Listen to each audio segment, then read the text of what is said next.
Welcome back to another technical deep dive here in the debug zone. Today we're tackling a big question and breaking it down with insights from other users. Hopefully this clears up some misconceptions and helps you get the answer you need. So buckle up, stay a little curious, and let's jump right in.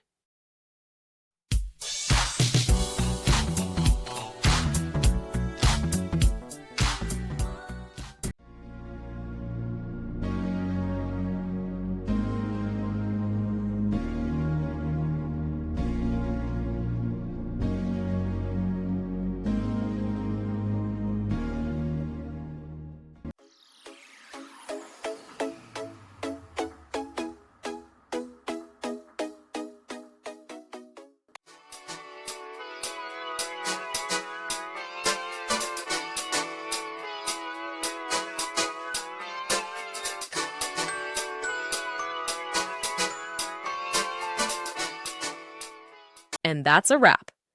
I hope you found the answer you were looking for. If you did, take a second to hit that subscribe button. It really helps out. And let me know in the comments which solution worked best for you. See you next time in the debug zone.